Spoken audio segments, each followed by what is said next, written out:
Perspectiva, um programa do Observatório do Terceiro Setor, sempre explorando os horizontes da realidade brasileira. Olá, boa tarde. Eu sou Joel Scala. Está começando Perspectiva, um programa do Observatório do Terceiro Setor que vai trazer a você as informações e as principais novidades do terceiro setor. Junto comigo, Frank Valverde. Boa tarde, Joel. Boa tarde quem está nos acompanhando hoje. Hoje nós temos um tema muito importante: refugiados, Frank. É verdade, Joel. No último ano, mais de 100 milhões de pessoas em todo o mundo foram forçadas a se deslocar por questões de guerra e violações dos direitos humanos. No Brasil, são mais de 65 mil pessoas reconhecidas como refugiadas. Claro que aí é sob notificação. Para debater esse assunto, nós recebemos no programa a Andréa Freire, que é gerente sênior de operações da Organização Mundial, Visão Mundial, falando aí direto do Recife. Boa tarde, André. Seja muito bem-vindo ao nosso programa.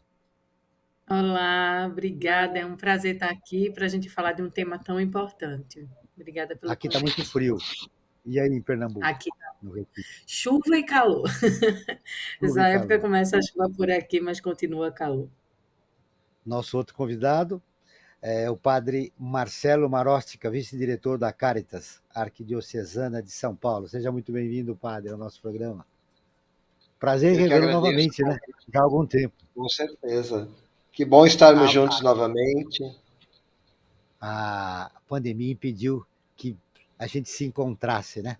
Mas esse novo reencontro, que bom que seja pela perspectiva aqui do Observatório do Terceiro Setor, né?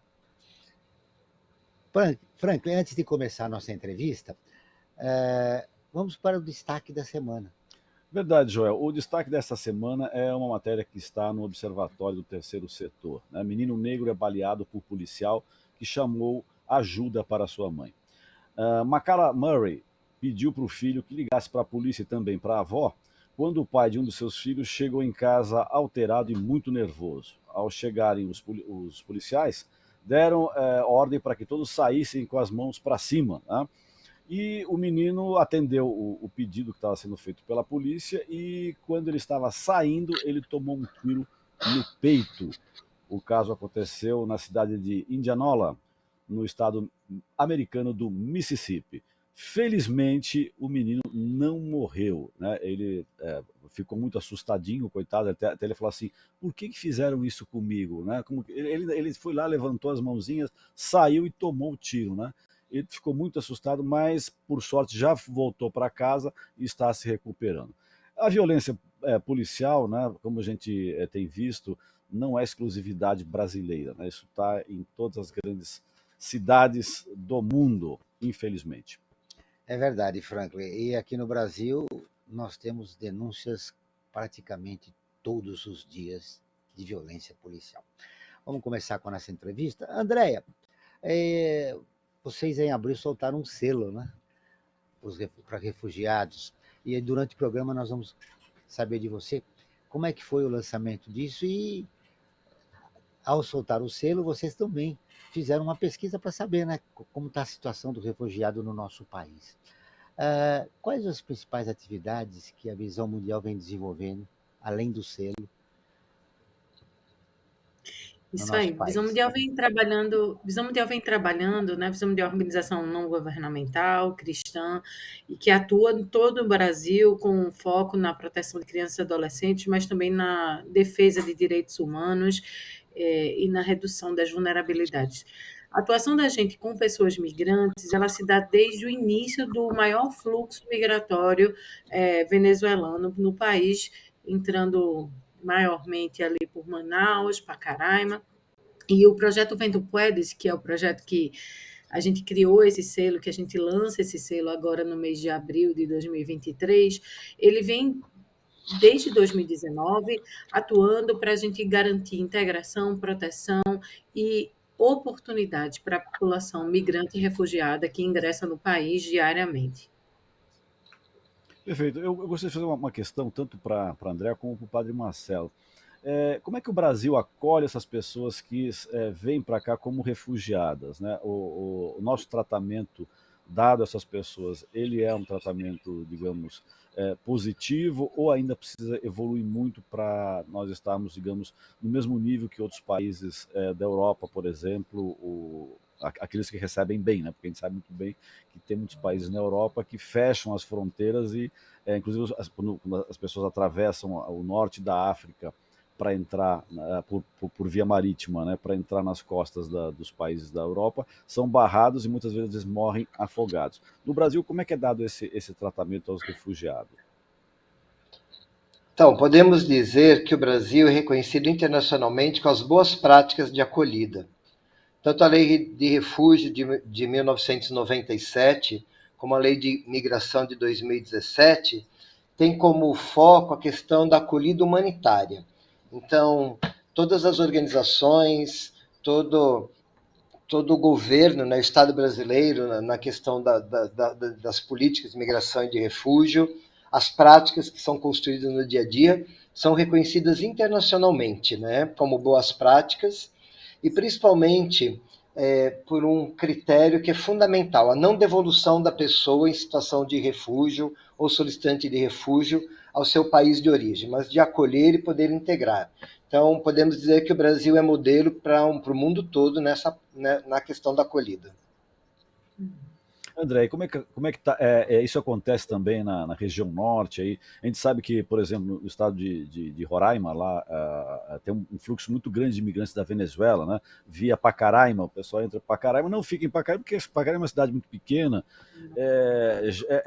digamos, eu já fui para lá, falta recursos, né? Ela está lá, só tem o posto da fronteira lá, e é muito mais um posto de comércio do que desenvolvimento de outras atividades, e o pessoal depois vai para a capital do estado, né, para Boa Vista. Como é que é a recepção dos refugiados na região norte do país?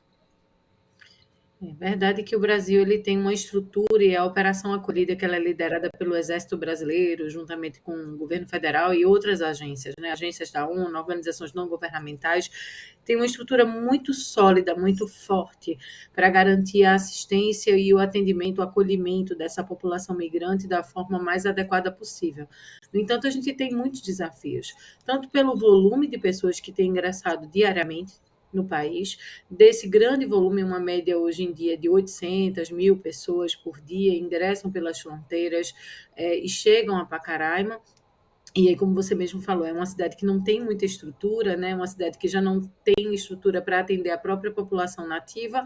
Com o aumento do ingresso de pessoas, isso termina colapsando todos os serviços de saúde, serviços de educação, além de haver, às vezes, uma grande resistência por parte da população brasileira. Então, temas como xenofobia, discriminação, são temas desafiantes, e aí as organizações atuam para diminuir, né, esse desconhecimento, para entender o cenário do processo de imigração e entender que essa população ela pode sim contribuir para a formação da cultura, da economia no país, e uma vez que eles estejam adequadamente integrados, eles podem trazer também contribuições para o país e para a cidade de maneira geral.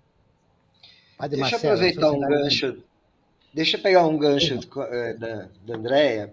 Né? O Brasil, existe uma distância entre uma política de acolhida e uma política de integração. Então, isso que a Andréia fala está nesse espaço. Né? O Brasil acolhe, porém, a pessoa, né, que é acolhida, ela vai estar numa localidade, vai estar num município, vai estar numa cidade, e muitas vezes não tem essa infraestrutura necessária de acolhimento. Né? Então, quando se fala muito de acolhida, a gente fala muito de municipalidade. Como é que os municípios, como é que as nossas cidades de pequeno, médio e grande porte se preparam para acolher o migrante ou o refugiado? Então, tem essa diferença muito grande. Né? Pensamos muito numa política acolhedora na área da proteção do migrante e do refugiado, mas a política de integração passa por políticas públicas que ainda não se tornaram concretas. Acho que esse é o grande desafio. Muito importante essa diferença que você colocou, padre Marcelo. O Brasil acolhe, mas a integração ela depende de uma série de fatores. Uma delas também é a resistência da sociedade brasileira, o preconceito que ela tem em relação ao refugiado, não é isso? Sim, você tem esse preconceito. A Andrea falou realmente dois eixos fundamentais, né, que a gente enfrenta no dia a dia: o racismo e o xenofobismo. Né? A sociedade brasileira, por mais que se diga que o brasileiro é acolhedor, mas quando vê o outro, né, que é diferente, de uma outra cultura, fala uma outra língua, tem uma reação muito negativa. Então, aí entra todo o papel da sociedade civil, das organizações da sociedade civil, de conscientizar, de aproximar, de promover uma cultura do encontro, para que realmente as pessoas reconheçam neste migrante, nesta pessoa que vem de uma outra realidade, alguém que veio para esse país em busca de vida, de condições melhores, para ele, para sua família. Né? Então, existe realmente esse grande desafio da sensibilização da nossa sociedade. Como construir uma integração desse refugiado, Andrea, para que ele se sinta acolhido? Quer dizer, o Brasil, a gente já sabe, aí vocês começaram a entrevista dizendo que ele é referência no mundo, né? Para acolher. Agora, a integrar esse, além do preconceito. O padre Marcelo citou, e você mesmo, políticas públicas serão importantes, mas de que maneira nós podemos fazer a integração desse refugiado no nosso país? No estudo da Acnur, ele demonstra que a aprendizagem da língua portuguesa é um dos elementos principais para garantir o processo de integração. Então, aprender português é um fator fundamental. Aprender a língua nativa do país onde esse migrante ele se insere é um fator muito importante. Mas também a sensibilização das comunidades de acolhida, e aí como comunidade de acolhida a gente denomina, né, toda a população, então é a comunidade da escola, é a própria sociedade, né, o município que vai acolher esse migrante, são as empresas, e é por isso que a gente cria esse selo, porque isso ajuda a sensibilizar as empresas, a desmistificar, às vezes, conceitos equivocados de contratar migrante é difícil, de contratar migrante precisa de um processo mais burocrático. E isso, uma vez que esse migrante ele está inserido, ele está integrado, ele vai gerar renda, ele vai ser mais autônomo, ele vai ter a capacidade de fazer parte daquela sociedade sem depender exclusivamente de políticas públicas de assistência, mas ele vai estar integrado a uma sociedade e contribuir com ela também. Padre Marcelo, precisa tomar cuidado para que ele não seja explorado, né? O refugiado ele não seja integrado na nossa sociedade, não num subemprego, né? Tendo um trabalho digno e sendo respeitado nos seus direitos básicos. Né? Acho que isso quando a gente fala dessa sensibilização, existe um grande desconhecimento da população brasileira, de várias instâncias, né, sobre os direitos do migrante e do refugiado no Brasil. Então, acho que as organizações da sociedade civil fazem esse trabalho, né, de conscientizar e ajudar as pessoas a entenderem, pessoas físicas, pessoas jurídicas, né, que o migrante é um ser de direitos. Né? No Brasil, ele tem direito a tirar o CPF, a ter a sua carteira digital de trabalho, toda a lei trabalhista, o que garante direitos e benefícios ao trabalhador brasileiro, garante também, né, ao migrante e ao refugiado. Então, muitas vezes a empresa acha porque a pessoa está com um documento provisório de regularização migratória, né, que ela tem que ganhar menos, que não precisa de todos os direitos trabalhistas. Então, existem muitas vezes ações que as organizações têm que encaminhar, né, de denúncia de exploração de trabalho do migrante e do refugiado, né, porque acabam sendo vistos como um subgrupo, uma subcategoria, né, então tem que ganhar menos, não precisa ser registrado, não tem seus direitos, né? Então passa pelo trabalho tanto de conscientizar o migrante e o refugiado dos seus direitos no Brasil, como conscientizar, como a Andréia dizia, né, as empresas a ter essa boa prática realmente, né, de contratar, né, dentro das leis trabalhistas no Brasil e de perceber o quanto a interculturalidade é um ganho para a empresa. Várias pesquisas mostram, né, que a pessoa que vem de uma outra cultura, que traz uma outra experiência, enriquece o ambiente do trabalho. Então, há um desconhecimento, né, mas acho que faz parte do nosso trabalho de sociedade civil né, formar, orientar, né, a ajudar a sociedade a entender que o migrante é um ser de direitos. E esse desconhecimento produziu, né, esse caso clássico que nós temos aqui em São Paulo, na região central, ali no bairro do Bom Retiro, as costureiras sendo exploradas, né, durante muito tempo, né? Existem outros que você conhece, padre? Olha, eu moro no Belém, próximo do Brás, do Bom Retiro, né? Então a gente sabe muito das comunidades migrantes de bolivianos, peruanos, né? E aí são duas situações assim: tem essa exploração do trabalho, mas também o grande desafio de nos aproximarmos, porque algumas comunidades migrantes são muito fechadas. Então as pessoas passam anos e anos no Brasil e não são despertadas. Para conhecer os seus direitos. Então, você tem também esse desafio, né? Tem a exploração, aqueles que querem ganhar em cima dessas pessoas, mas existem comunidades muito fechadas que muitas vezes nós, enquanto organizações, não temos acesso. Então, a gente não consegue dizer, olha, são esses seus direitos, você tem que buscar, você tem que ir atrás, né? Nós estamos acompanhando, e acho que a Visão Mundial também acompanhou, nesses últimos meses, o GT de elaboração do plano da Política Nacional de Imigração, Refúgio e Apátrida, né? Todas as organizações foram chamadas para construir essa política nacional. E no grupo em que nós estávamos enquanto Caritas, a gente apontava muito essa questão do desafio, quando se fala da proteção dos direitos, um grande desafio a questão dos direitos trabalhistas. Que no nosso país ainda temos alguns problemas que são graves, mas agora nós vamos ouvir a Rádio ONU, que é parceira de conteúdo do Observatório do Terceiro Setor, com a reportagem. A OMS pede proteção à saúde de refugiados e migrantes no mundo. A Maíra Lopes, de Nova York, tem as informações. A Organização Mundial da Saúde divulgou um resumo técnico abordando as necessidades dos refugiados e migrantes. O texto propõe uma abordagem inclusiva para a cobertura universal de saúde, estabelecendo ações e recomendações de políticas para proteger e promover a saúde destes grupos. Atualmente, 1 em cada 8 pessoas em todo o mundo está se deslocando, seja de forma voluntária ou forçada. A OMS alerta que as condições em que viajam e se estabelecem no novo destino podem ter impactos profundos e duradouros na saúde física e mental e no bem-estar das pessoas em movimento, especialmente se não forem tratadas. A agência da ONU defende a cobertura universal de saúde, com serviços de saúde de qualidade a todos, os que podem ou não podem pagar.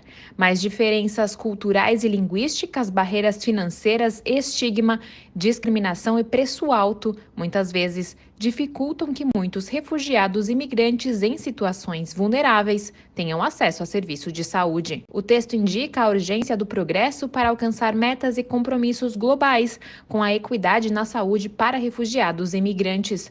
A publicação também aborda as causas profundas por trás dos resultados de saúde ruins entre os refugiados e imigrantes, incluindo fatores críticos que não estão relacionados com o sistema, como educação, renda, emprego e condições de trabalho e redes de apoio social.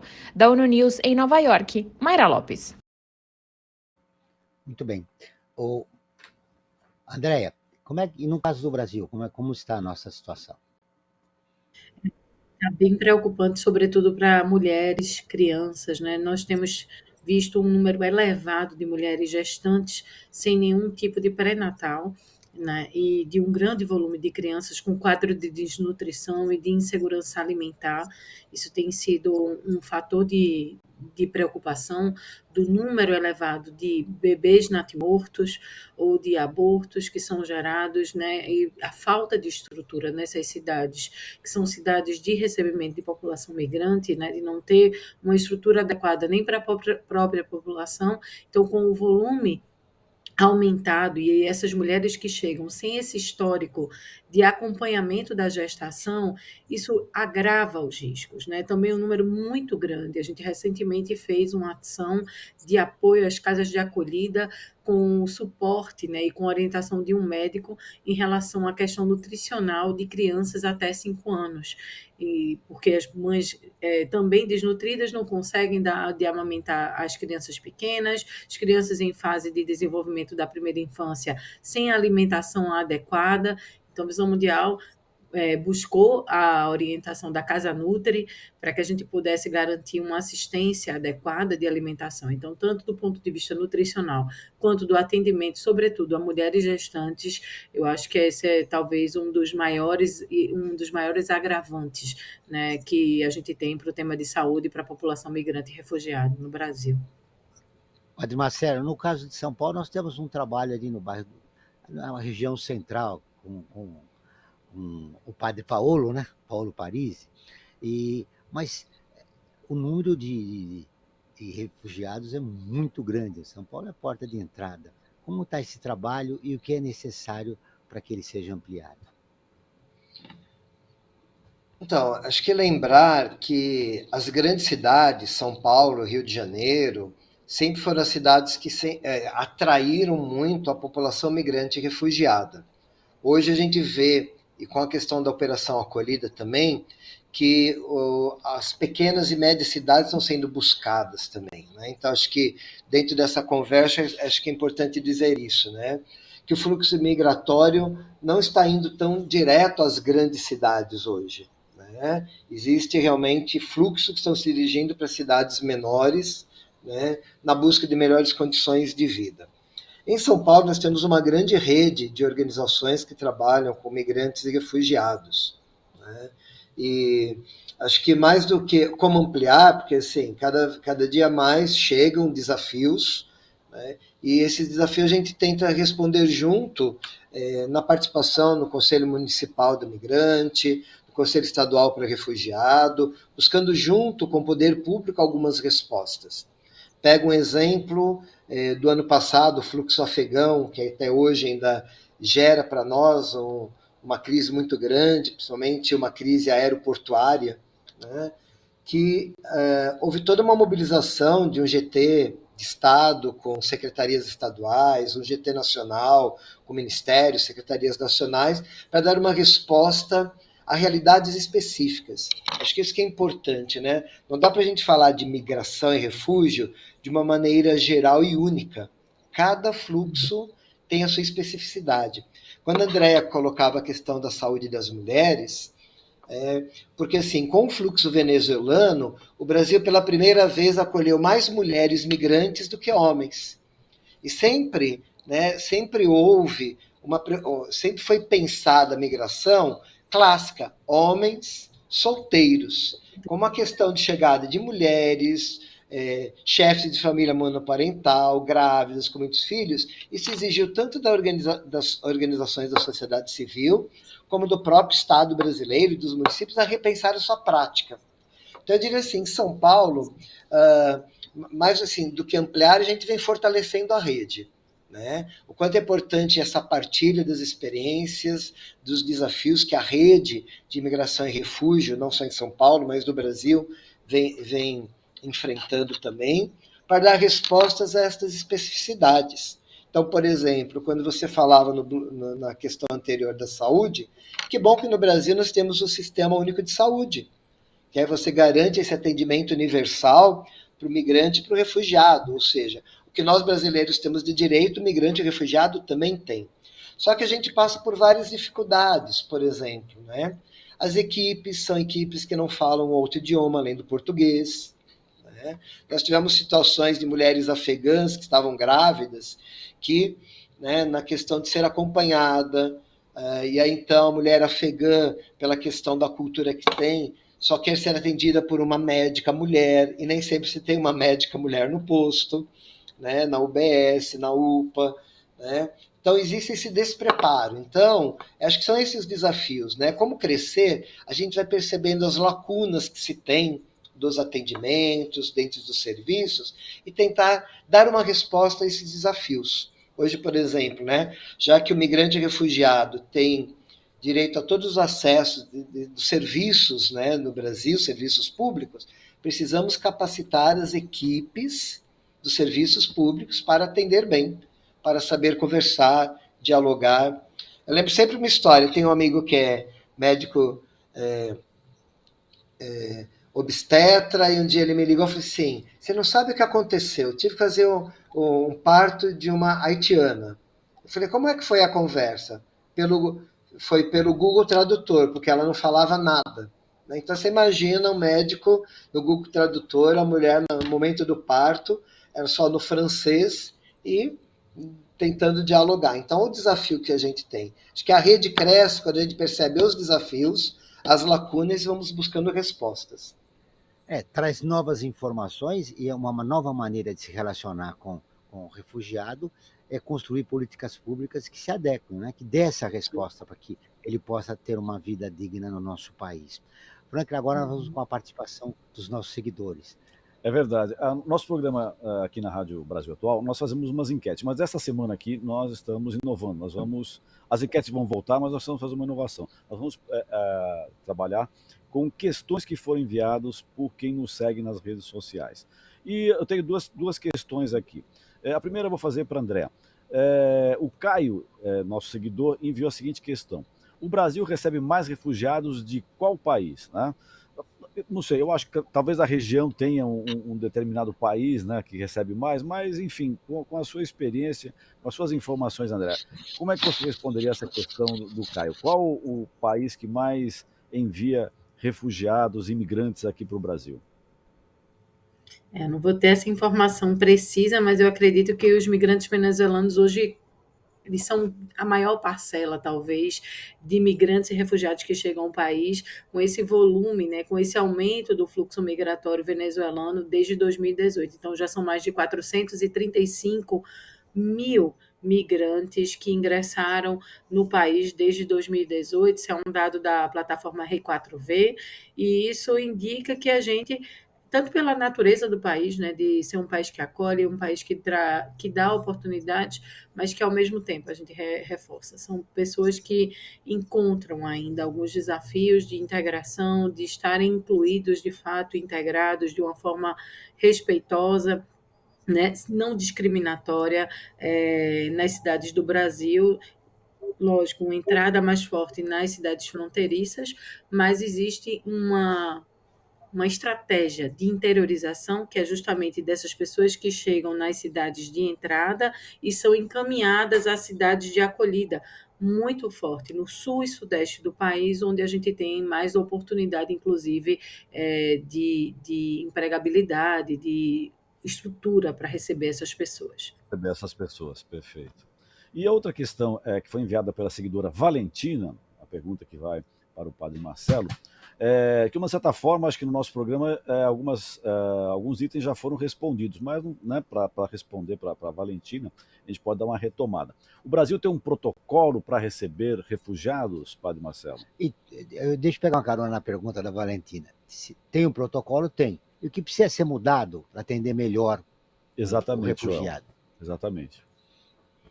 Então, nos últimos anos, há um grande esforço, né, do Estado brasileiro, principalmente o Ministério da Justiça, que dentro do Ministério da Justiça que nós temos o Departamento Nacional de Imigração, o Comitê Nacional para Refugiados, de buscar instrumentos que ajude a questão realmente da pessoa que chega, que pede documentação, que solicita refúgio, né? Nós temos o chamado Sisconari, que é o sistema do Comitê Nacional para Refugiados, onde a pessoa faz online o seu pedido de refúgio e ela pode acompanhar o seu pedido de refúgio, né? O que pode ser feito, que passo que está, em que momento que está. Então, há todo um esforço, né, de, por assim, modernizar os protocolos, né, para que a pessoa possa ter uma resposta mais imediata. Porém, historicamente, a gente tem um passivo muito grande, né, ainda de casos que não foram analisados e que a atual Secretaria Nacional de Justiça, que coordena o Comitê Nacional para Refugiados, vem fazendo toda uma força-tarefa para esse passivo, essa lista de espera, possa ser acelerada para que a pessoa realmente consiga ter o seu reconhecimento, né, ou buscar uma outra via de regularização migratória. Acho que é interessante, né, nessa pergunta que é feita, né, que o Joel fez, né, quando a gente fala dos venezuelanos, Porque existe no Brasil algumas nacionalidades que são acolhidas por visto humanitário, que é a questão da Venezuela, a questão da Síria, a questão do Afeganistão, né? E esses países, né, e o Haiti também, um visto humanitário. A pessoa, quando chega ao Brasil, ela pode fazer uma escolha. Ou ela vai se regularizar, vai fazer um pedido ou de solicitante de refúgio, como solicitante de refúgio, ou como um pedido de regularização migratória, ou provisória e depois permanente.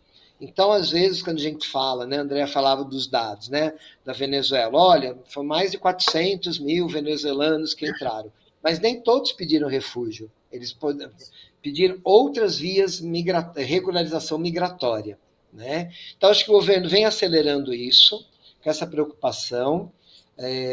O que a gente coloca que às vezes é uma certa dificuldade, que esses instrumentos que o governo produz nem sempre estão em todas as línguas, né? Então a pessoa chega, eu tenho que preencher lá um formulário eletrônico que inicialmente só estava em português, eu não falo português, né? Ou depois só estava no inglês, eu não falo no inglês. Ou estava no francês, eu não falo francês.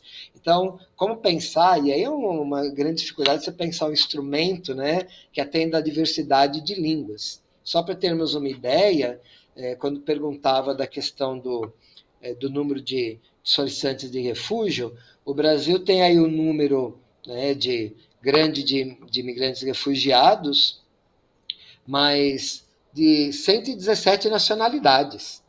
Então, é quase impossível você ter um instrumento único e vários instrumentos também, né? Então, às vezes, você tem um grupo pequeno de uma certa nacionalidade, mas aí isso é avanço. Acho que vem se procurando realmente que os processos não sejam demorados, porque um processo de regularização migratória, quando você não tem uma resposta, isso, vamos dizer assim, faz com que a pessoa fique angustiada e a vida para. Porque eu preciso daquele documento, eu preciso me situar, qual é a minha situação dentro do país para dar orientação para a minha vida. Muito bem, Padre Marcelo, acho que o senhor deu uma boa explicação de como é que são feitos esses protocolos e como é que é o funcionamento, né, desse cadastro dos refugiados e dos imigrantes que vêm aqui para o Brasil. E se você que nos acompanha no nosso programa quer participar mandando perguntas, fique atento à caixinha de perguntas do Instagram, @Observatório Trisetor. Faça como quase 3 milhões de pessoas e acompanhe o nosso trabalho.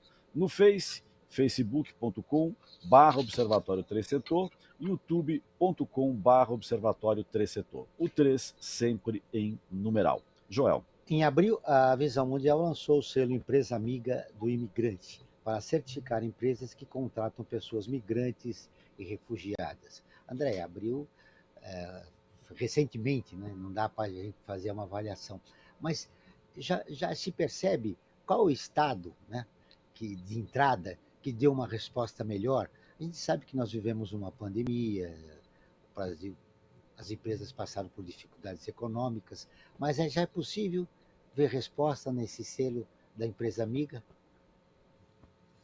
A Visão Mundial, embora lançou o selo agora em abril, já vem trabalhando com esse processo de sensibilização, né, de empresas desde 2019. O projeto Vento Puedes, ele inicia em 2019 com essa intencionalidade de trabalhar a preparação desse imigrante para o mercado de trabalho brasileiro, então com cursos de português, cursos profissionalizantes, também essa preparação de entender os direitos trabalhistas no Brasil, a emissão da CTPS digital, preparar um currículo, estar preparado para uma entrevista de trabalho. Então, quando uma empresa, né, contrata um beneficiário do projeto Vento Puedes, assim como outras organizações do terceiro setor também trazem algumas iniciativas, projetos, né, dessa preparação do migrante, ela vai ter o benefício de ter um profissional que está sendo preparado para estar inserido nesse mercado, mas ela também vai ter essa assistência da organização para compreender como é o processo de contratação, que os direitos dessa pessoa migrante, eles são os mesmos direitos de qualquer pessoa brasileira que ingressa no mercado formal de trabalho, né? E a gente também faz um caminho de preparar essas pessoas para o empreendimento. O contexto de desemprego no Brasil, e ele se agrava, já estava ruim, se agrava na pandemia, né? E a gente vem tendo uma adesão forte de alguns tipos de empresa, mais fortemente, por exemplo, os frigoríficos, eles têm sido as empresas que mais contratam população migrante, então existem muitos processos de interiorização com vaga de emprego sinalizada, significa que uma empresa busca a operação acolhida, busca as organizações que atuam na operação acolhida para contratar. Mas outras pequenas empresas também têm aderido, né? Entendem essa importância, e eu acredito que com o selo a gente incentiva, né, essas pessoas a fazerem parte de um movimento que reconhece, né, a importância da integração, da inclusão da população migrante numa estrutura de mercado de trabalho formal, com seus direitos garantidos e garantindo que essas pessoas também elas têm condições para trabalhar. Eu acho que o maior desafio fica a contratação de mulheres. As mulheres ainda são as que têm maior dificuldade de serem interiorizadas e de estarem inseridas no mundo do trabalho, porque não tem escola para as crianças, não tem creche para as crianças, elas têm dificuldade de ter os benefícios de assistência nessa transição da saída de uma cidade de chegada para uma cidade de interiorização, de destino, né? Então, acho que o maior desafio tem sido a empregabilidade, sobretudo de mulheres. Homens solteiros, eles têm uma vantagem muito grande para acessar emprego, gerar renda. As mulheres ainda são as que têm um grau de vulnerabilidade mais elevado. André, além dos frigoríficos, quais as empresas que mais contratam refugiados no país? Olha, a empresa de telemarketing, ela tem sido também um grande caminho, né, de contratação, supermercados, operadores de caixa, depende muito da formação desse beneficiário.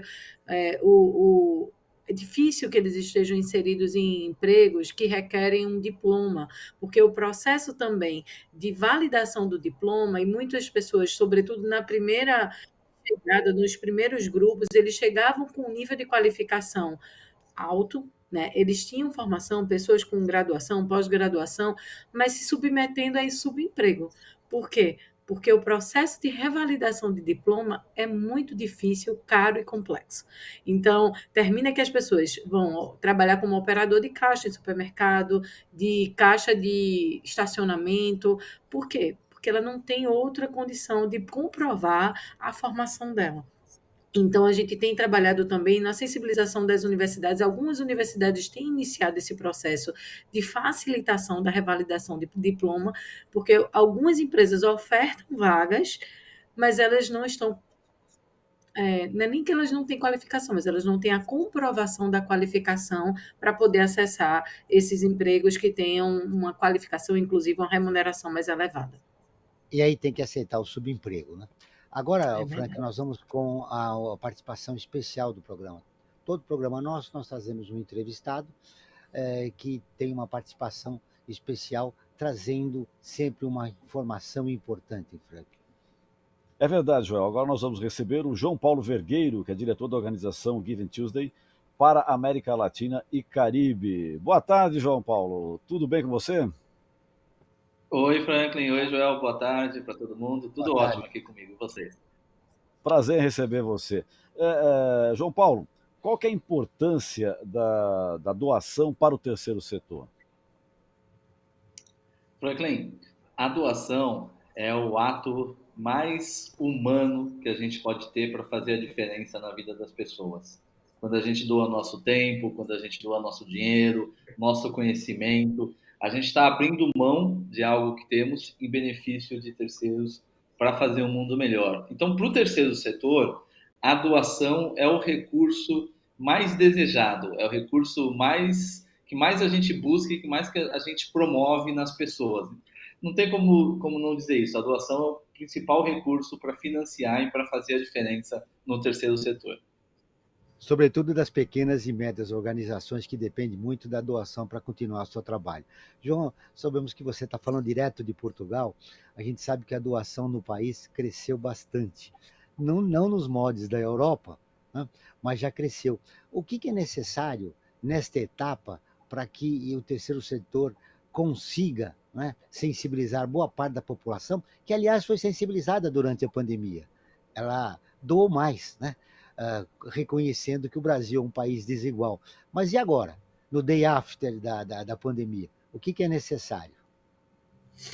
O que a gente precisa, Joel? São pelo menos duas coisas. Primeiro, da parte das organizações, da parte do terceiro setor, é pedir, é se comunicar com as pessoas, é fazer o trabalho de lembrar as pessoas da importância de doar. A gente estava aqui com a Visão Mundial, que é uma organização muito boa, fantástica, nesse processo de pedir para as pessoas doarem para a causa, doarem para contribuir. As organizações têm que o tempo inteiro se comunicar, falar da doação e chamar as pessoas à ação, chamar as pessoas para que sejam generosas, para que doem, porque se as organizações não pedem, as pessoas não vão doar, elas não sabem quem pode doar. E a segunda coisa importante que a gente tem que fazer é o que vocês estão fazendo aqui, sempre falar da doação, sempre trazer a importância da doação para as pessoas. Quando a gente fala da doação nas TVs, nas rádios, nos jornais, nas novelas, nas séries, quando a gente normaliza o ato de doar, as pessoas se acostumam com ele e as pessoas se tornam doadoras e isso passa a ser um hábito, algo da cultura da vida delas. Então, passando a pandemia, que a gente teve de fato, como você trouxe bem, 7 bilhões de reais que foram doados, um valor gigantesco, maravilhoso, tamanho da solidariedade brasileira para combater os efeitos da Covid, agora a gente tem que continuar falando da doação e pedindo a doação para as pessoas. Muito bem, para fechar nossa entrevista, você, como disse, falando aí direto de Portugal, João, como sensibilizar o cidadão comum que já está sofrendo, né, as consequências de uma crise econômica no país? Como o cidadão comum pode ser sensibilizado no momento difícil que o país passa? Com reconhecimento, Joel, com pertencimento, porque o problema, a dificuldade que a gente passa que a pessoa que está na nossa frente, ela também é nossa. Nós somos todos, convivemos todos na mesma sociedade, na mesma realidade, na mesma comunidade. Quando a gente se coloca na posição do outro, mesmo o pouco que a gente compartilha, faz diferença, porque essa é uma mensagem importante. E você falou bem, eu estou aqui em Portugal, eu vejo isso aqui, eu estou numa reunião de movimentos do Dia de Doar no mundo, mais de 90 países promovendo a doação, promovendo a solidariedade. E geralmente, mesmo o pouco que a gente compartilha, faz a diferença para quem recebe. Ninguém precisa ser rico, bilionário, bilionária para fazer a diferença. É entender que a importância do pouco que a gente divide é muito para quem recebe. Qual é a novidade? Rapidamente, João, para a gente fechar nossa entrevista, que você traz para o Brasil de novidades a respeito da doação? O mundo se torna cada vez mais generoso. Esse ano, o Dia de Doar é dia 28 de novembro, e o Brasil e a América Latina se unem nesse esforço da gente ter uma sociedade mais fraterna, mais generosa para todo mundo. Não tem grande novidade não, Joel, só que a mensagem da doação e da generosidade cresce cada vez mais. Obrigado, João, pela entrevista. Um grande abraço e parabéns pelo teu trabalho. Até uma próxima oportunidade. Obrigado, esse foi João Paulo Oliveira, falando direto de Portugal. Obrigado, João. Um grande abraço. Frank Valverde. Vamos lá. Você está acompanhando Perspectiva, um programa do Observatório do Terceiro Setor, que leva até você tudo sobre as organizações e informações do terceiro setor. Para acompanhar o nosso trabalho, basta acessar o nosso portal, que é observatório3setor.org.br. Mas não se esqueça, o 3 é sempre em numeral. E, Joel, quero aproveitar também, já emendando aqui o destaque da matéria do Observatório. Perfeito, né? Frank, vamos lá. Vamos lá. Causas emergenciais receberam 4 milhões de doações no primeiro trimestre de 2023. Isso é bastante importante, é uma matéria que nós temos aí no nosso portal. Convido a todos e a todas para essa leitura. Todas as doações foram direcionadas para itens essenciais como colchões, água potável, kit de higiene pessoal, alimentos e outros itens essenciais para a subsistência das vítimas das enchentes que impactaram todo o país no começo deste ano, Joel. Foi bastante terrível, até no nosso litoral aqui, São Sebastião, foi bastante atingido por essas chuvas, né? O Observatório acompanhou a rede de ação humanitária que foi formada pela sociedade civil em apoio a essas populações que foram vítimas das enchentes no litoral norte de São Paulo. Lembrando que a matéria completa está no nosso portal observatório3setor.org.br e, como eu sempre digo, o 3 em numeral, Joel. Muito bem, Frank. Vamos repercutir essa matéria do observatório com os nossos convidados. Eu começo com você, Andréa. A gente sabe que falamos durante o programa sobre políticas públicas, a necessidade, o padre Marcelo colocou os novos aspectos importantes de que ela tem que ser mudada, se adequar às novas realidades, que são 117 nacionalidades, né? Que nós recebemos aqui no nosso país. Agora, o que de mais importante a gente precisaria nesse momento, né? O João Paulo, lá de Portugal, destacou o trabalho que vocês realizam, né, já há algum tempo em relação ao refugiado. Mas volto a tocar nesse aspecto importante da sensibilização da sociedade a respeito do trabalho que é realizado por vocês no terceiro setor, de como ela deve ser feita e o que é necessário, né? Que engajamento seria necessário. O João falou da importância, né, de doar, né, do cidadão comum, da doação. O que mais importante você gostaria de destacar a respeito dessa sensibilização em relação à sociedade? Não só na quebra de preconceito, mas em relação à doação mesmo e de tratar o refugiado, o imigrante, como um cidadão de direitos.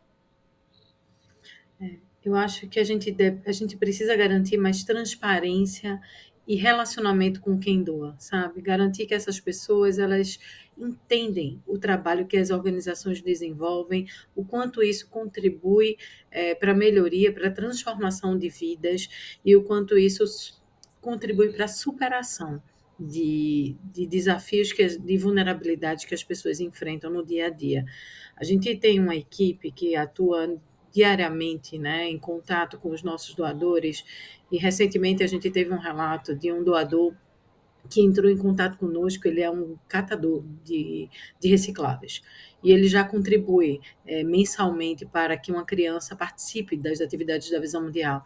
E ele ligou para dizer assim, olha, eu já dou, mas eu queria adicionar mais uma criança, eu queria contribuir para mais uma criança, porque eu estou conseguindo produzir mais, eu estou conseguindo gerar mais renda, e eu quero aumentar a minha contribuição. E esse tipo de relato, né, que a gente recebe, que a gente vê que não precisa, né, como o João falou, assim, não precisa que você tenha uma renda milionária para você contribuir e fazer uma diferença na vida das crianças, dos adolescentes, das pessoas vulneráveis no país. Uma pessoa com desafios, né, com desafios próprios, né, de gerar renda para suas próprias necessidades, ela faz esse esforço porque ela reconhece o trabalho que aquela organização tem feito.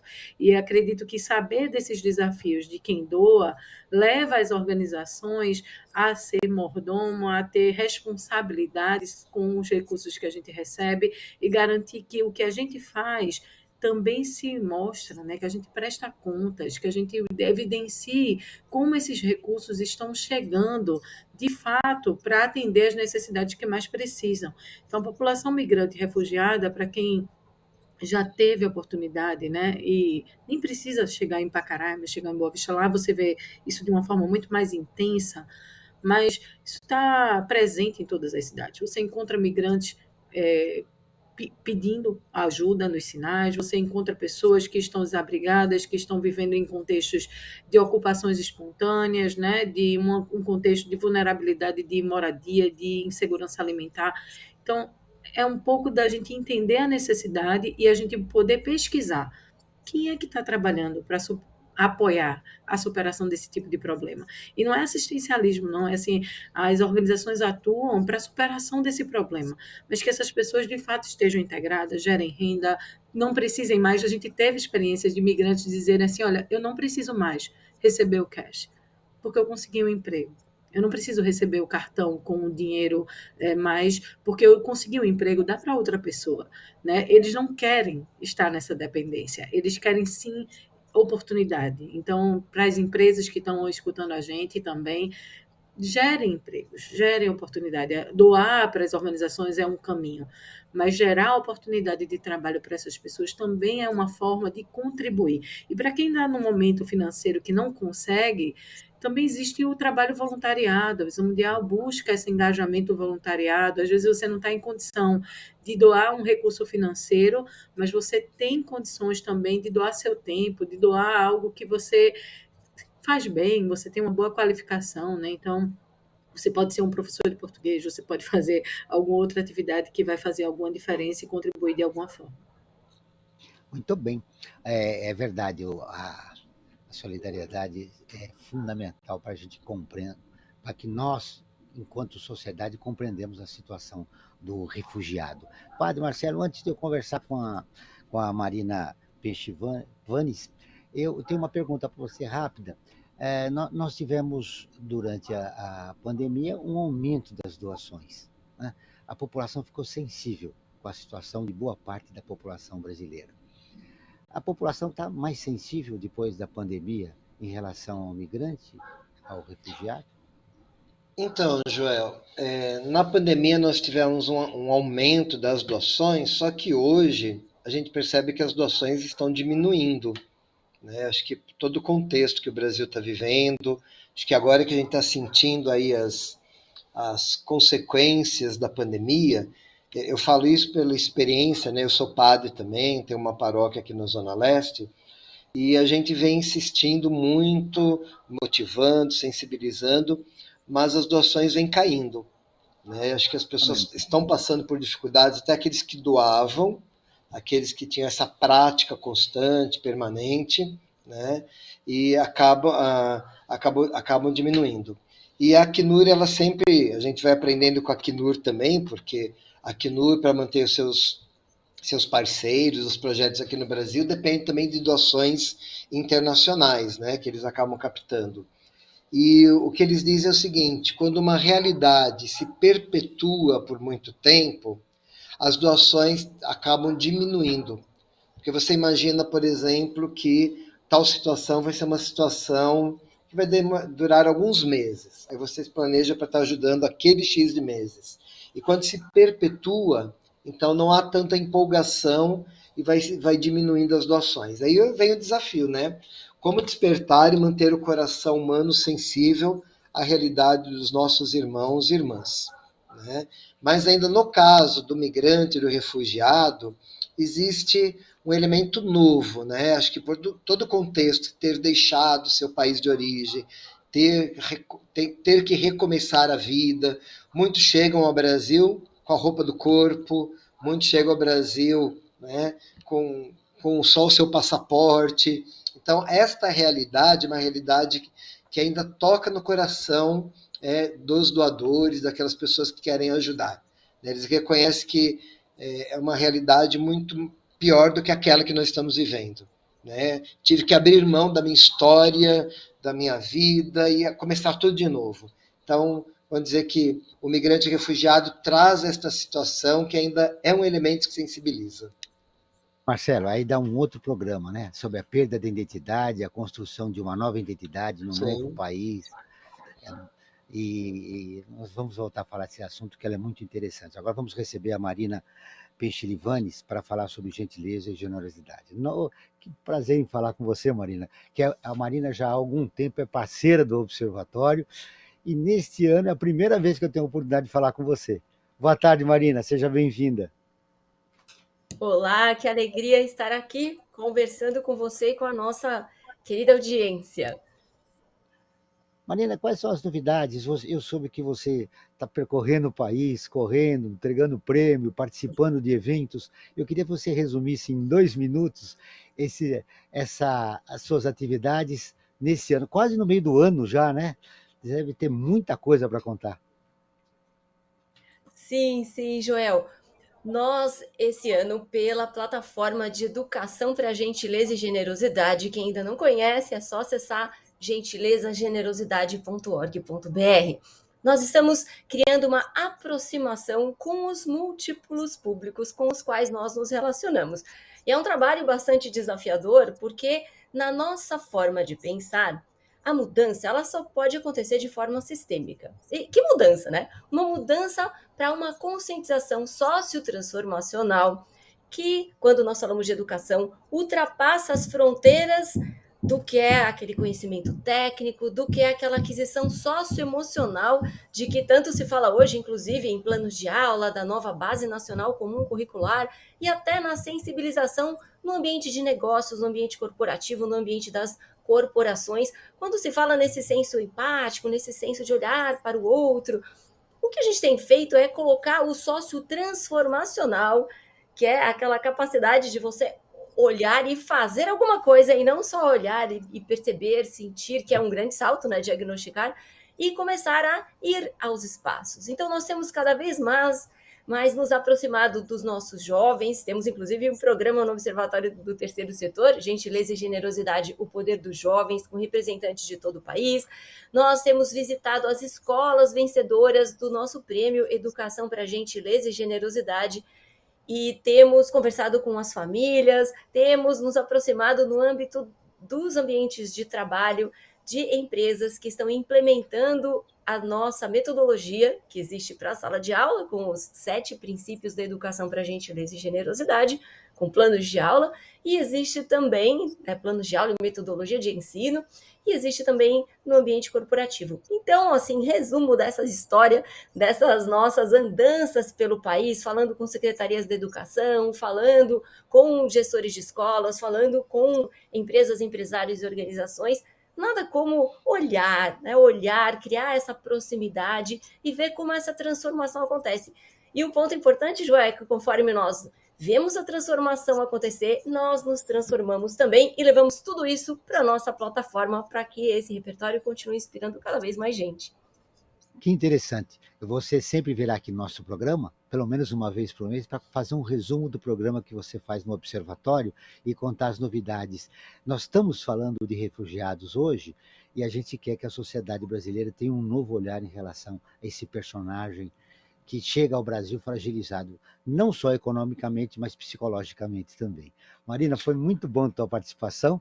Eu dou um grande abraço a você e espero que você retorne em breve aqui para conversar sobre essas andanças pelo Brasil e contando essas mudanças que você luta para que aconteça no país em relação à educação. Imensamente grata, Joel, e na dúvida, lembrem-se dos nossos 7 princípios, hein? Gentileza, generosidade, solidariedade, sustentabilidade, diversidade, respeito e cidadania, que são sempre uma ótima companhia. Obrigado pela sua participação, um abraço e até uma próxima oportunidade, Marina. Muito bem, tá aí. Essa foi uma participação especial da Marina Pechilvanes. Agora, bom, estamos no final do programa, Franklin. É verdade, Joel. Acho que está na hora da gente saber dos nossos convidados, né, tanto do André como do Padre Marcelo, né, aquela síntese final que a gente sempre pede que as pessoas façam quando participam aqui do Perspectiva. Verdade. André, começamos com você. Falamos do selo, empresa amiga do refugiado, mas eu gostaria que você fizesse uma síntese rápida. O que mais importante você gostaria de deixar registrado no final do nosso programa? Queria deixar que quem quiser, tiver interesse, né, de conhecer um pouco mais do trabalho da Visão Mundial com população migrante, o Vento Poedes é um dos projetos que a gente atua com a população migrante, a gente também atua com população migrante infantil, com as crianças migrantes, promovendo atividades lúdicas também para elas e de integração no ambiente da escola, no sul do país, promovendo também esse processo de integração e de preparação para a empregabilidade em cidades de destino. Então, se você tem um pouco mais de interesse, acesse a página da Visão Mundial, lá a gente vai ter mais informações, porque você... E qual é a página da Visão Mundial? visãomundial.org.br. Lá a gente vai encontrar outras informações e formas também de contribuir com o trabalho que a gente desenvolve. Obrigado pela entrevista e parabéns pelo trabalho. Padre Marcelo, rapidamente as suas conclusões finais a respeito do tema do nosso programa. O que mais importante você gostaria de deixar registrado? Eu quero trazer uma frase do Papa Francisco, na Fratelli Tutti, né, quando ele escreve essa encíclica sobre a amizade social, sobre a questão da fraternidade universal. Ele diz: precisamos romper as barreiras e construir pontes.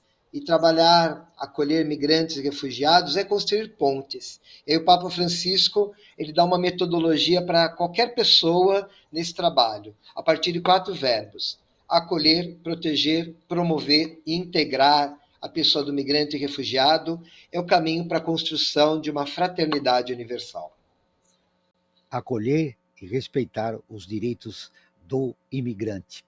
O Perspectiva está terminando. Eu quero agradecer a participação dos nossos convidados de hoje, a Andréa Freire, da Organização Visão Mundial, do Padre Marcelo Marostica, que é vice-diretor da Caritas, Arquidiocesana de São Paulo. Esse programa foi produzido pela equipe do Observatório do Terceiro Setor. Na próxima quinta-feira, às 16 horas, acompanhe o nosso programa Brasil ODS. Na pauta do programa, Inteligência Artificial e Saúde Mental. Ficamos por aqui, sempre na luta por uma sociedade justa, solidária, sustentável e tolerante. Até o próximo programa. Você acabou de ouvir Perspectiva, um programa do Observatório do Terceiro Setor.